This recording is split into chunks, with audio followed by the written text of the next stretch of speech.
Welcome back to the Peak Performance Podcast, where we bring you evidence-based conversations on sports medicine, nutrition, exercise, recovery, and human performance. Whether you're a competitive athlete, a weekend warrior, or simply someone striving to live a healthier life, our goal is to give you practical information that you can apply every day. I'm your host, Sophia Taylor.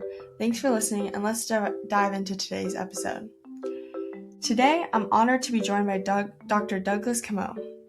Dr. Comeau is a fellowship-trained primary care sports medicine physician and serves as the Associate Vice President for Student Health and Wellness at Boston College.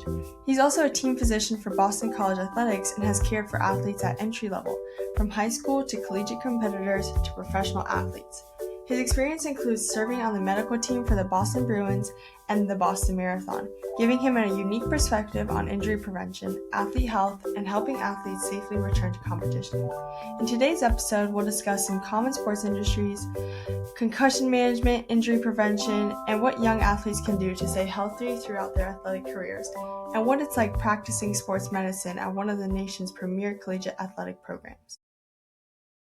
Hi, Dr. Comeau. Welcome to the podcast. Thanks for doing it. Can you tell us a little bit about yourself? So my name's Doug Comeau. I'm born and raised in Massachusetts. I went to college and medical school in Maine and did residency training at Tufts University in family medicine, and then did sports medicine fellowship at Wake Forest University down in North Carolina. I've been back up in the Boston area since 2007. During my time over the past 20 years, I first worked for Boston Medical Center and Boston University and Boston College all together, and had different roles, including fellowship director of the Sports Medicine Fellowship at Boston University, and also working the Finish Line Medical 10th Marathon, running the Boston Triathlon organization. And now, since 2020, I've been full-time at Boston College, and I'm the Associate Vice President for Health and Wellness for our Murray Center for Student Wellness at BC, which incorporates University Health Services, University Counseling Services, sports medicine, and our Wellness Center. I also work through Mass General Brigham Hospital network and serve as the head primary care team physician for the Boston Bruins. As you can tell, I'm an avid sports fan, but also still love the academic role. And my favorite role right now is coaching my youngest daughter's basketball and softball teams. So. Okay, perfect. Thank you so much. We'll get right into the questions. So, Sure. What made you decide after completing medical school to pursue a career in sports medicine? So there are different pathways that you can take through medical school to residency training, and I know that probably you'll ask a little bit about the difference between primary care sports medicine and orthopedic sports medicine. I knew going into medical school I wanted to do something in a primary care field, not knowing whether that be family medicine, internal medicine, pediatrics, and then when I did my clinical rotations in third and fourth year, I was really drawn to family medicine.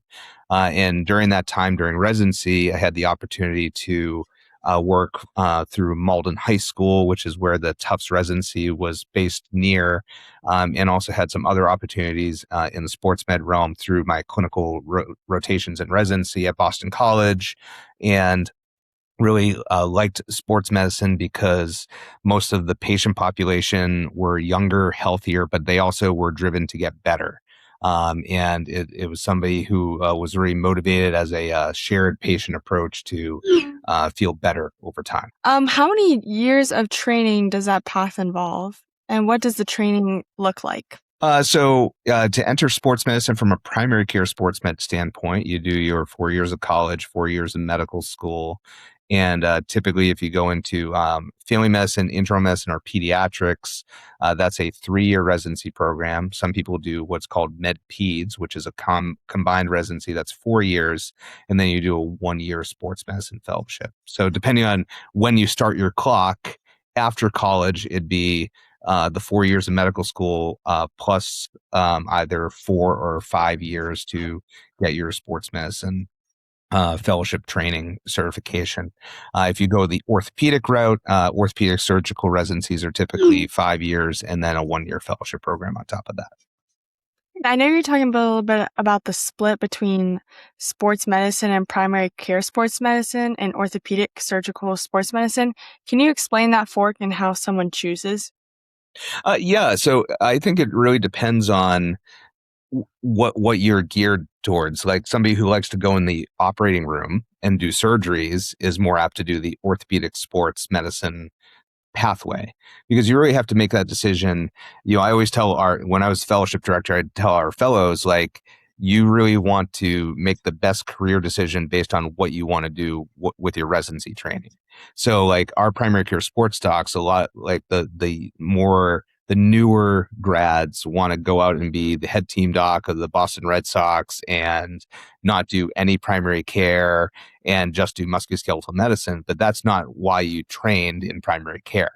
The most teams want you to be a great primary care doc, but you also have the sports medicine skill set to manage musculoskeletal injuries, manage concussion, manage nutrition, manage the entire athlete as opposed to just musculoskeletal injuries. So really the person who's driven to be what I call a true team physician would go into the primary care sports realm. But I work with some excellent, awesome orthopedic surgeons who do sports medicine, including my head orthopedic surgeon who's been working with me. He was one of my former orthopedic sports fellows back in 2010, and we've been together at BC for a number of years. And he really cares about the primary care aspect too. But a lot of other orthopedic sports medicine surgical specialists want to do surgery.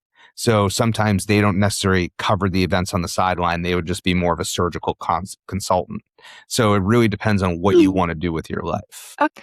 So, what are some of the most rewarding aspects of sports medicine?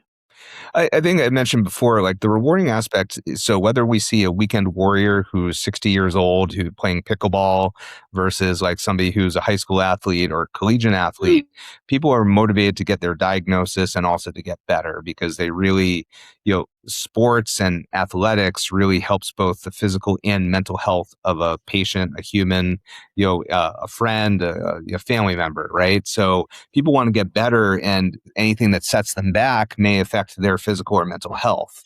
So I think like having that motivation factor is a drive that helps people get better quicker. And that's really like makes my day-to-day job. Most people I like to say like leave happy or with a game plan to make them happy eventually. Would you say that there's any negative aspects of sports medicine that you dislike or would want to see changed? I don't think from the field in particular. I think that, when you get into a realm of high level collegiate athletics and professional sports medicine, if you're looking for a job afterwards as a younger graduate, a lot of those are based on professional sports medicines based on what allegiance the hospital has. So like, or the team has with a hospital. So if you happen to be working for a hospital, then you can become a team physician. I like more of the college sports med model, more so because we're really apt to take care of the student athlete, and we're looking in the university and the student athlete's best interest as far as instead of the coach's interest. However, like nowadays, the thing with NIL, which is name, image, likeness, and the payment of athletes, it's become a little bit more murkier in the college realm because people are transferring all the time for money. We don't, from a medical perspective, it's challenging because we don't have access to people's medical records prior to them coming in and getting a contract to play sports for them. So I think that that's like, it's not necessarily negative. It's a positive delta that we need to change and have better management of from the NCAA. So I think that change is going to come soon because they now have passed legislation that a student athlete can only play for like your clock starts either 18 or 19 years old, whether you do a post-grad year after high school, and you only have 5 years to complete your college eligibility, which is helpful for us because we have some student athletes who are 27 years old on their 7th school. And that's a little bit of an exaggeration, but it's been really challenging in that realm because our teams will turn over we have 90% turnover for our football team this year, for example, where like 10 years ago, we would lose a couple guys to the NFL draft or graduation, but we would get to know the student athlete. And the more you know your student athlete, like if you're always smiling and you're frowning one day, I know you're having a bad day and I can ask you like what's going on. And a lot of that has gone away a little bit with the NIL piece. So, since a lot of our listeners are athletes, what are some of the most common injuries you see, and what's one way you wish athletes understood the terms of prevention? So I guess it really is sports specific as far as injuries, right? So I think that we see more soft tissue injuries nowadays in comparison to direct trauma because a lot of people are training 24/7, 365. So I'll take, for example, like now because of the new NCAA guidelines, our athletes can stay on campus year round. So back 10 years ago, people would actually have a bit of what I would call a summer vacation where like they'd be off for 2 months and they'd get a little packet and they'd do some training at home and they could follow that plan. But if you're tired, like you could sleep in one day and just like, hey, like, my body needs a recovery day. But now, like a lot of our teams have training at the same time each day, 5 days a week minimum, and it's like even though they're voluntary workouts, they're kind of mandatory to come, or you have to make up a voluntary workout. So I feel like that leads the more volume you have in performing sports, the more risk you have of soft tissue injuries like hamstring strains or muscle spasms, muscle strains. Whereas, like we still see like our ACL tears, but particularly in our female athletes, we see non-contact ACLs because of the volume that they're doing in the soccer field and field hockey and others, lacrosse, just to name our bigger sports here. But then we also still have shoulder strains and we do see concussion management as well, but there are some guidelines to help mitigate some concussion that we see. And we also have, I think, more preventative and recovery tools at the collegiate level and the professional level to help athletes get to be able to perform every day like they're supposed to right now. That's a great point. And to shift gears a little bit, are there certain subspecialties or areas of emphasis within sports medicine that physicians like usually go into, such as pediatric sports medicine, specializing by sport, or focusing on like a body region?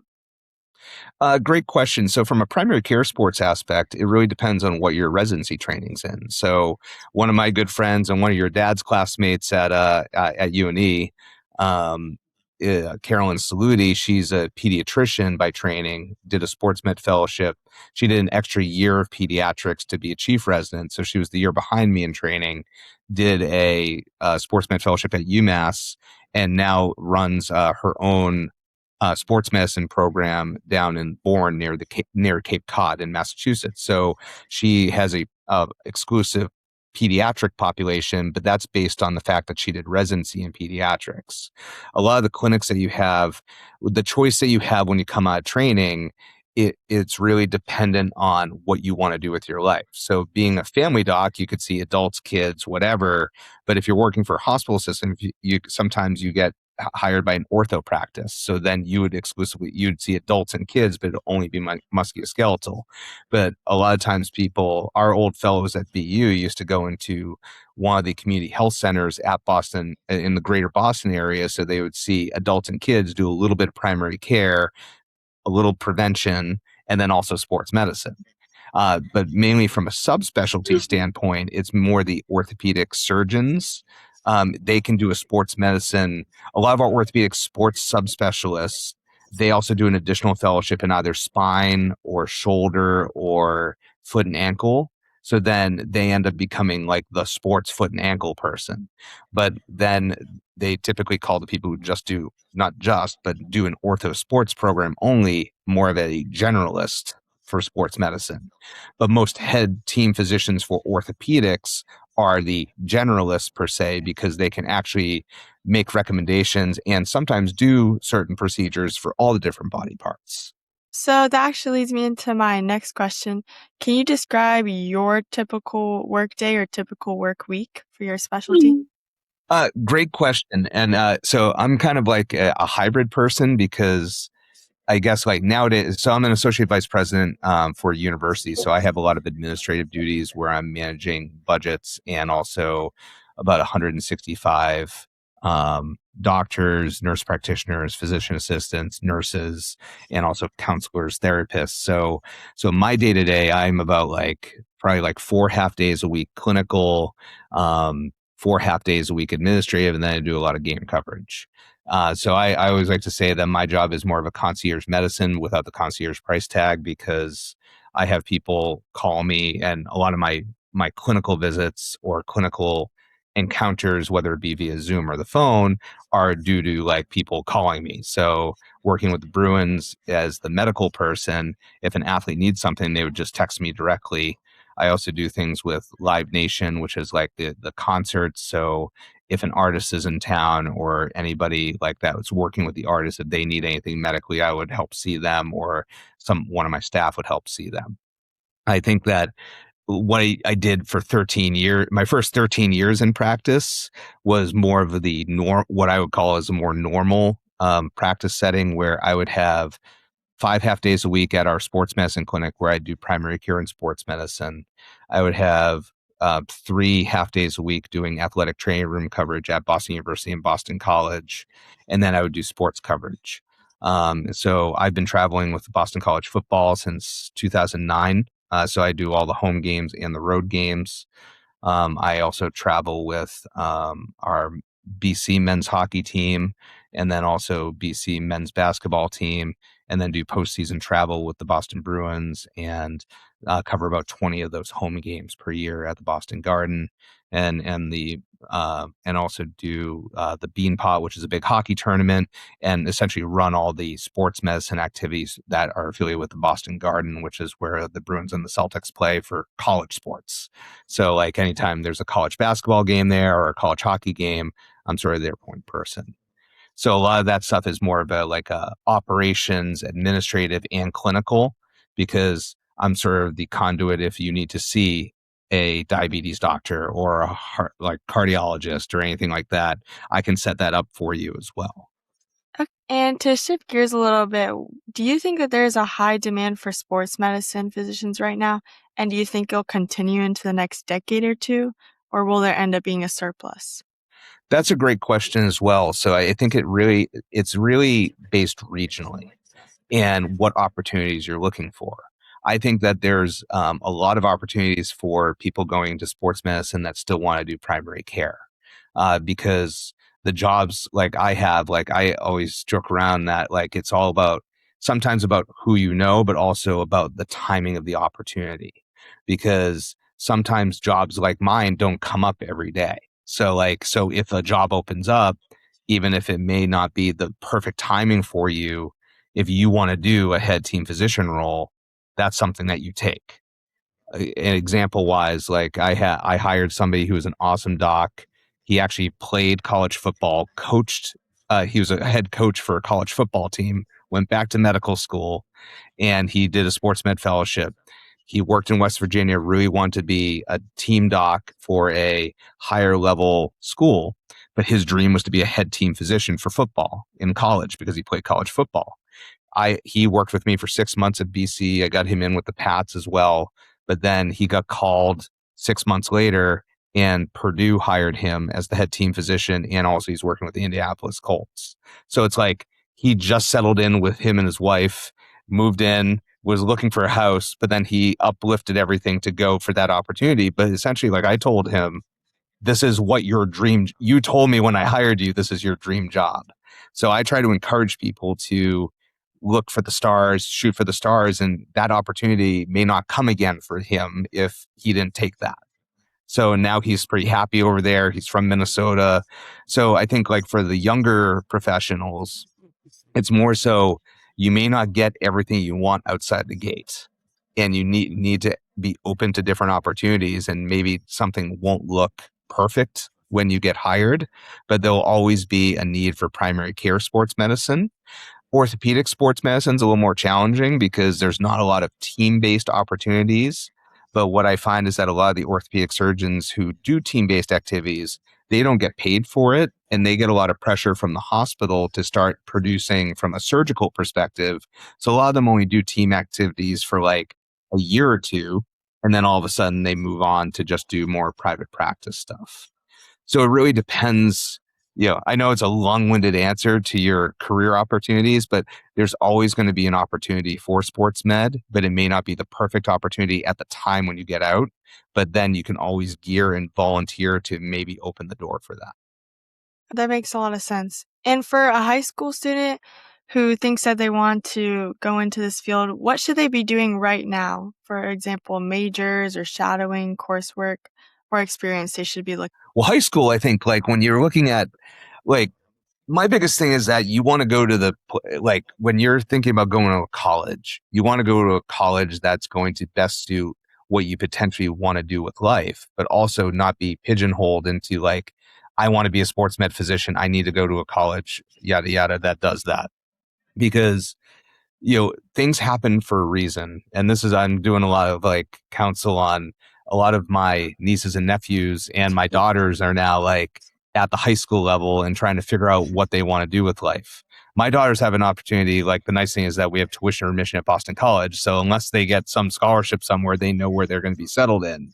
But for like my nieces and nephews, they're trying to get the most well-rounded experience at college level. So when you go to, if you want to go to medical school, your dad will tell you too that like we had people in our class that were they were music majors, they were English majors, they were art majors, but then you can do anything. You can get to medicine anyway, but you want to do something that fills your bucket when you go to college. If you want to go the extra route and go to medical school or to other routes of medicine, compared to when your dad and I went to medical school, like essentially being a doc was almost like the only option back in the 90s, like to have like a career like you have in medicine. Now you have opportunities like physician assistant, nurse practitioners, and even like athletic training and physical therapy that are really, it's more of like a treatment team of people who work as a sports medicine provider. So there are different opportunities depending on what you want to do. We have opportunities for, in our clinic that I work at Mass General Brigham, probably 95% of our medical assistants are actually new college grads who are on the pre-PA or pre-med pathway. So they work to get their shadowing experience. They work as a medical assistant, which all of them are very like motivated because they will really want to get to a career in medicine. But then they're also have the opportunity to apply for a professional school, whether it be medical school, PA school, NP school, and they're also getting the clinical experience that they need. And that's really the realm of how you can get the opportunities when you're in college, at least, or just recent post-bac from college to get to a pathway in medicine. In high school setting, you want to get some type of exposure, but nowadays, because there are so many learners and so many pathways, those exposures are a lot less because we have a lot more learners than we did in comparison to when your dad and I were going to the medical school process, because there weren't as many volunteers because there weren't as many pathways. That leads me into my last question. Who mentored you along the way, and how much did that shape your path? So yeah, I guess like my mentorship, I had a couple mentors, I guess. I grew up in a single parent family, and really like I and it's kind of weird. I grew up next to our church, and Father Shea gave me a book in third grade by Ben Carson, who is now like, he's still a doc, he's still a neurosurgeon, but it was like it was called Think Big. So like that book actually, like, it was from somebody, because I grew up in an inner city area with not a lot of means, and Ben Carson did too. So he's like, you always want to think big with what you want to do with yourself. So in the back of my mind, that was part mentor. But then my cousin also was the only person in my family who went to med school. He told me not to do it. We always joke around about it because like he was going through his residency training at the time. It was really hard. And, but I really like looked, and, being like the chem biochem major in college, I did not like research at all. And I'm kind of extroverted and a people person.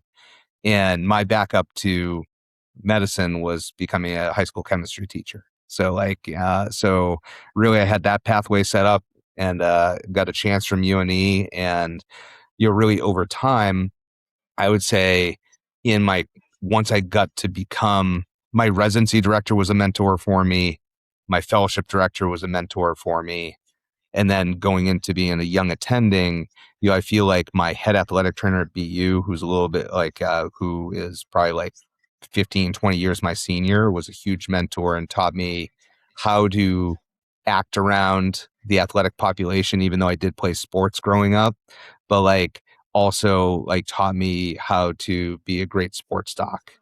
And then really I'm blessed to be at BC more so because Father Jack, who's our incoming university president, he was our team chaplain for football. So we've been talking about, he played football growing up. He's a Jesuit priest, PhD psychologist, but he's really mentored me to the role I am today as well. So I guess those are some of the mentors that, I had growing up. Thank you so much for being a part of the podcast. This was super helpful. Can you leave us with any words of wisdom or tidbits for our listeners? Well, as I say, like Ben Carson always said, think big. So if you want to do a sport, there's so many different opportunities in sports medicine now, especially if you're a high school student or a college student, that just reach out to somebody who you know for potential opportunities. And you use your resources, because like I said, it's also somewhat who you know to get your foot in the door. So if you have resources where you're from or where you're a college student, use them, because you never know if that's going to open a door down the road. And don't give up on what you want to do with your life and your goals. That sounds great. Thank you so much. Yeah, no problem.